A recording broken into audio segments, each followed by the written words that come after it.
Welcome to our show नाजरीन। आज का हमारा स्पॉटलाइट प्रोग्राम जो है वो एक उसमें आपको एक कहानी बताएंगे। हमने अपने मुख्तलिफ प्रोग्राम्स में फोर्स मैरिज, फोर्स कन्वर्जन का जिक्र तो किया है, लेकिन आज हम आपको उनके ओरिजिनली जो विक्टिम फैमिली है उनके पास लेके जाएंगे। ये ख़ानदान है असगर मसीह का। 14 मई 2023 एक बच्ची सहर मुस्कान, जिसकी ऑलरेडी एंगेजमेंट हो चुकी थी, वो अपनी पड़ोसन के साथ, जो पड़ोसन उसको कहती कि बेटा मैंने मार्केट जाना है, मेरे साथ चल, तो बच्ची को लेके चली जाती है। वहाँ पर जाकर बच्ची को किसी दुकान पे बिठाती है और जो उसके अगवाकार थे वो औरत उन अगवाकारों को बुलाती है। गन पॉइंट पे बच्ची को भरे बाज़ार में एक गाड़ी में बिठा के ले जाती है। अगवा करने के बाद बच्ची को नशे की हालत में रखा जाता है। नशे की हालत में उसके फिंगरप्रिंट्स लिए जाते हैं, उसका मज़हब तब्दील किया जाता है और इसी हालत में बच्ची को कुछ नहीं पता, उसका निकाह भी हो चुका होता है। बच्ची को होश आता है तो बच्ची अपने आप को किसी और शहर में पाती है। बच्ची को हर रोज़ टॉर्चर किया जाता है, बांध के रखा जाता है। और दूसरी तरफ माँ बाप है जो उसकी एफआईआर कटवाते हैं। फौरी तौर पे एफआईआर कटवाई गई, लेकिन कोई ख़ास फ़ायदा नहीं हुआ, बच्ची नहीं मिल पाई। इस दौरान बच्ची खुद से भी कोशिश करती है किसी तरीके से मैं भाग जाऊं, लेकिन क्योंकि कमज़ोरी की हालत और उसको जो ज़ख्मी हालत में वो रखते थे तो ऐसा मुमकिन ना हो सका। समहाउ ख़ानदान अदालत के ज़रिए, दोस्तों के ज़रिए, पुलिस के ज़रिए कोशिश करता रहा और बहुत से दोस्तों ने उनकी नो डाउट बहुत मदद की है कि बच्ची रिकवर हो जाए, लेकिन बिलाखिर उनकी दुआओं नमाज से उनकी सारी जो मेहनत थी एक दिन रंग लाई। बच्ची के सर पे चोट लगी। उस दौरान जो मुजरमान थे उन्होंने उसको नशा नहीं दिया क्योंकि उसके सर पे चोट लगी हुई थी। तो बच्ची को जब होश आया तो उसने अपनी रस्सियाँ खोली और भागी और भागकर अपने घर आ गई। अब ये बात यहाँ पे ख़त्म नहीं हो जाती। जब वो बच्ची घर आई, माँ बाप से मिली, बहुत जज्बाती सीन था। हर आँख जो थी वो पुरनम थी, माँ बाप खुश भी थे। तो बच्ची ने जो भी अपनी जुल्म की दास्तान अपने घर वालों को बताई। फिर हम जैसे और दोस्त साथ मिले और हम लोगों ने कोशिश करके एक दिन उनका, अभी कुछ ही अरसा पहले उनका निकाह भी ख़त्म करवा लिया। अब ये सब कुछ होने के बाद जो मुजरमान थे वो सुकून से नहीं बैठे। उनको पता चल गया था कि ये एक कमज़ोर तबके के मसीही लोग हैं। एक दिन लड़के ने फिर उनके घर हमला किया, फायर किए, बच्ची को फिर ले जाने की कोशिश की। और ये भी पिछले महीने असगर साहब जो कि वालिद हैं, उन्होंने बच्ची की एक और एफआईआर कटवाई मुजरमान के ख़िलाफ़। मुजरिम को अदालत के कटहरे में ले जाया तो गया, लेकिन वो बड़ी आसानी से अपनी ज़मानत करवाने में कामयाब हो गया। अब बच्ची का इस वक्त निकाह भी ख़त्म हो चुका हुआ है, लेकिन मुजरमान अभी आज़ाद फिर रहे हैं। ख़ानदान ने हमसे रिक्वेस्ट की कि वो हमारी, क्योंकि हमें हमारी जान को ख़तरा है, हमारी मदद को आएँ। तो हम लोग वहाँ गए। तो आज हम आपको ले जा रहे हैं वज़ीराबाद और इस ख़ानदान के साथ जो भी हुआ वो हम डायरेक्ट आपको बताते हैं। वो अपनी ज़ुबानी बताएंगे कि हमारे साथ क्या हुआ। तो आए नाजरीन, चलते हैं वज़ीराबाद। वज़ीराबाद जीटी रोड पे जाएं तो गवर्नमेंट गर्ल्स कॉलेज और स्कूल है, उसकी बैक साइड पे एक बस्ती है जहाँ पर असगर साहब, उनकी बीवी फौजिया और उनकी वालदा और 2 बच्चे सहर और उसका भाई वहाँ रहते हैं। तो आए नाजरीन, चलते हैं वज़ीराबाद।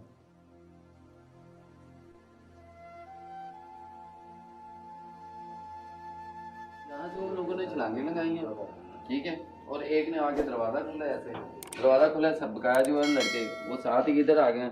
डंडे उनके हाथ में थे और इस लड़के के हाथ में पिस्टल था। इसने आगे सीधा आसे तान के पिस्टल हमारे घर वालों को सीधा कर दिया।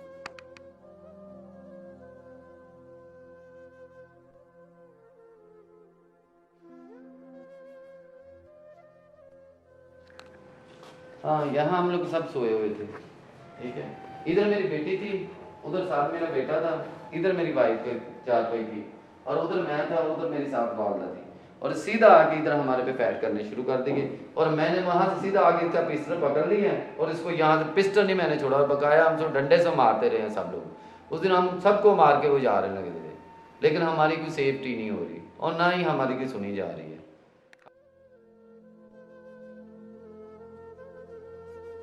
मेरा नाम सहर मुस्कान है और मैं एक आंटी के साथ बाज़ार गई थी उस दिन। तो वो आंटी ने मुझे बोला कि तुम यहाँ पे खड़ी हो जाओ। मैं उधर खड़ी हुई, आंटी एक दूसरी दुकान पे चली गई।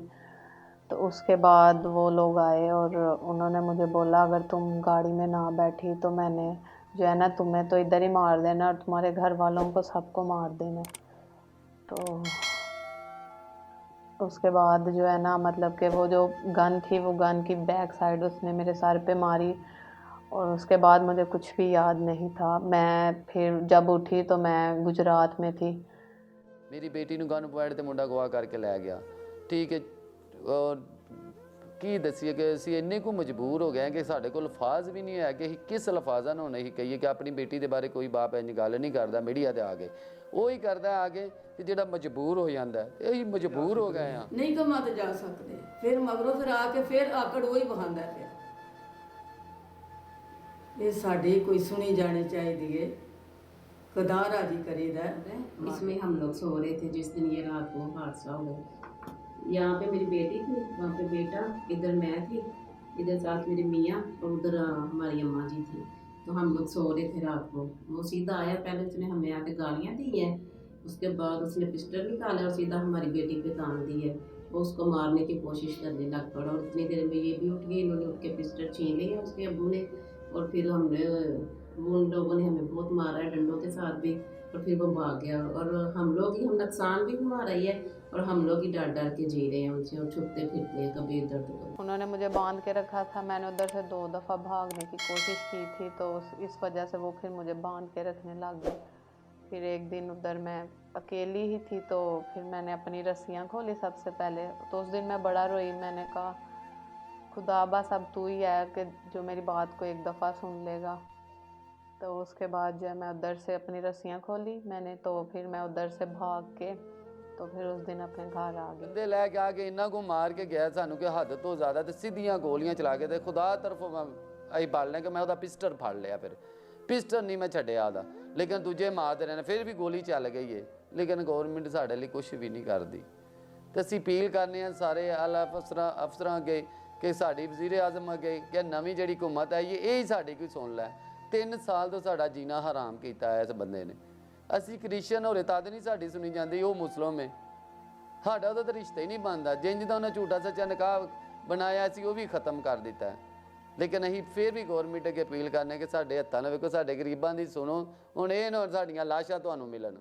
अभी वो जैसे पहले घूमता था वैसे ही घूमता है, तो लोगों को कहता है कि मैंने इन सबको मार देना है, मैंने अपने आप पे 302 लगवानी है इन सबको मार के, अभी भी ये कर देना है तो वो कर देना। ਜੇ ਬੇਵਾ ਦੇ ਪਲੇ ਹੋਏ ਮਾਰ ਚੱਲਾ ਸੀ ਸਾਰਿਆਂ। ਪਹਿਲਾਂ ਦੀ ਤਰਫੋਂ ਅਸੀਂ ਬਚੇ ਹਾਂ ਤੇ ਅਸੀਂ ਭੱਜਨੇ ਵੀ ਆ ਤੇ ਸਾਡੀ ਸੁਣੀ ਨਹੀਂ ਜਾਂਦੀ। ਇਹ ਬੜਾ ਜ਼ੁਲਮ ਹੋ ਰਿਹਾ ਕਿ 8 ਮਹੀਨੇ ਹੋ ਗਏ ਨੇ ਮੇਰੇ ਬੱਚੇ ਜੇਲ੍ਹਾਂ ਦੇ ਵਿੱਚ ਤਰਲੇ ਪੈ ਲੈਂਦੇ ਨੇ ਤੇ ਨਿਕਾਸ਼ ਕਾ ਮਕਾ ਛੜੇ ਸਨ। ਇਹ ਕਿਉਂ ਨਹੀਂ ਸਾਡੀ ਸੁਣੀ ਜਾਂਦੀ? ਕੋਈ ਅਪੀਲ ਕਰਨੇ ਆ, ਅਸੀਂ ਮਿਹਨਤ ਕਰਨੇ। ਅਸੀਂ ਵੀ ਇਨਸਾਨ ਆ, ਵਾਢੀਆਂ ਲਾਭਾਂ ਦੇ ਪਲੇ ਹੋਏ ਨੇ, ਬੇਵਾ ਦੇ ਬੱਚੇ। ਤਰਸ ਹੋਣਾ ਚਾਹੀਦਾ। ਪਲੀਜ਼ ਸਾਡੇ ਜੋਗੀ ਕੋਈ ਨਹੀਂ। 3 ਮਹੀਨੇ ਤੋਂ ਕੁੜੀ ਨਹੀਂ ਸੀ ਨਾ ਘਰ ਤੇ ਬੱਚੇ ਮੇਰੇ ਡਿੱਗ ਡਿੱਗ ਪੈਂਦੇ ਹਨ, ਕੋਈ ਕਾਰੋਬਾਰ ਕਰਨ ਜੋਗੇ ਨਹੀਂ ਸਨ। ਮਾਲੀ ਹਾਲਾਤ ਇਸ ਤਰ੍ਹਾਂ ਦੇ ਨੇ ਕਿ ਅਸੀਂ ਕੁਝ ਦੱਸ ਨਹੀਂ ਸਕਦੇ। ਜੇ ਸਰਕਾਰ ने सुननी तो फिर लोगों ने जीना ही क्यों? मेरी हुकूमत से अपील है कि वो हमारी फैमिली को सेफ की रखें और जो है ना हमें सिक्योरिटी फराहम की जाए। तो पुलिस वाले जो हैं वो हमारी बात नहीं सुनते। जज ने भी उसकी जो है ना ज़मानत वगैरह कर ली है। ਕਿ ਫੈਮਿਲੀ ਸੇਫ ਨਹੀਂ ਹੈ। ਅਗਰ ਸਾਡੀਆਂ ਜਾਨਾਂ ਨੂੰ ਕੁਝ ਵੀ ਹੋ ਗਿਆ ਇਹ ਜ਼ਿੰਮੇਦਾਰ ਹੋਣ ਦੇ ਕਿ ਹਾਲੇ ਵੀ ਗੌਰਮੈਂਟ ਅੱਗੇ ਅਪੀਲ ਕਰਨੇ ਕਿ ਸਾਡੇ ਗਰੀਬਾਂ ਦੀ ਸੁਣੋ। ਸਹੀ ਤੁਹਾਡੇ ਸਿਰਾਂ ਤੇ ਲੱਗੇ ਪੈਨੇ ਆ, ਲੇਕਿਨ ਅਸੀਂ ਸੇਫ ਕੋਈ ਨਹੀਂ ਹੈ। ਲੋਕਾਂ ਦੀਆਂ ਧੀਆਂ ਕੋਈ ਸੇਫ ਨਹੀਂ ਹੈ। ਪੁਲਿਸ ਵਾਲੇ ਪੈਸੇ ਲੈਂਦੇ ਨੇ ਇਹਨਾਂ ਕੋ, ਆਪ ही फिर तरीके करते ने, कोई सुनाई नहीं साड़ी देते। मेरे तो घर वालों ने आके मुझे बचा लिया है, लेकिन और भी जो मुझे माँ बाप सुन रहे हैं वो भी अपनी बेटियों के पीछे जाएं, उनकी पूरी सपोर्ट करें। ये भी तो हो सकता है ना कि आपकी बेटियां मजबूर हो के किसी के कहने में आके ये सब कर रही हों, तो अपने बच्चों पे यकीन रखना सीख लें, अपने बच्चों पे यकीन किया करें। जो बात वो आपसे अगर छुपा रहे हैं तो इसके पीछे कोई राज होगा, उनसे प्यार से पूछ लें, तो अपनी बेटियों की पूरी सपोर्ट किया करें।